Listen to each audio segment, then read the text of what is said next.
गतकाली भुवनेश्वर बाहर कांग्रेस संकल्प पदयात्रा बर्तमान पिपिली में पहुंची एवं यह पदयात्रा को नहीं कांग्रेस महल गोटे उत्साह खेली राज्यर कोण अनुकोण जो रही कांग्रेस नेता कहतु कर्मी कथा कहतु समस्ते आसी जोड़ी होती किभली रही कांग्रेस पदयात्रा आम सहित सानखमुंडी विधायक तथा वरिष्ठ कांग्रेस नेता रमेश जेना अच्छा सीधा सहित आलोचना करवा आज्ञा किभली चली पदयात्रा कांग्रेस संकल्प पदयात्रा शुणु राहुल गांधी निष्पत्ति कर्मे भक्त दास को सभापति भाव चयन कले सभापति भाव चयन है परे जगन्नाथ आशीर्वाद नहीं राजनीति स्टार्ट करेंगे बोली जो पदक्षेप नहीं संकल्प पदयात्रा संपूर्ण भाव सफल करा सहित जगन्नाथ आशीर्वाद नहीं कि आज राज्यर जो परिस्थिति राज्यर जो स्थिति को अनुध्यान करिकी आमे राजनीति समीक्षा कला परे निश्चय पदयात्रा आगक आगक बढ़ी चलो सारा राज्य पदयात्रा कर परिवर्तन निश्चय आनी देखिए आम गतकाली पदयात्रा थ्रू आज देखु धीरे धीरे लोक जोड़ी होते उत्साह आप लगुच शुणु बहुत हजार हजार लोक और जनसाधारण मनर गोटे आसी सरकार आसला निश्चय आउ थे परिवर्तन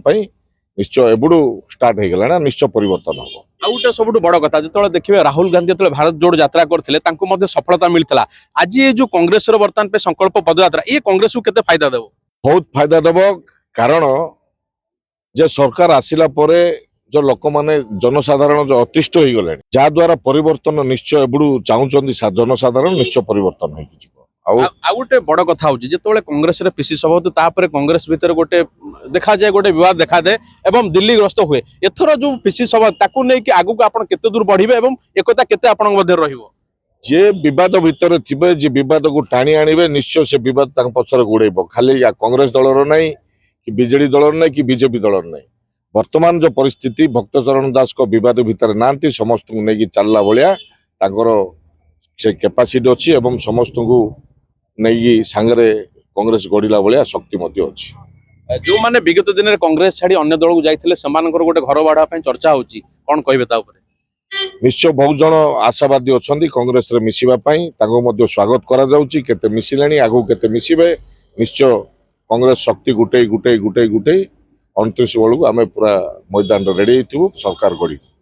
नियति भाव में आम सहित जड़े छात्र नेता युव नेता अच्छा आज्ञा आप जो कांग्रेस संकल्प यात्रा जाऊँगी केते आपको उत्साहित देते जोश भरी मन में ये जो संकल्प यात्रा जो जाऊँगी ये बहुत खुशी लगुच सारा ओडिशावासी बहुत खुशी होती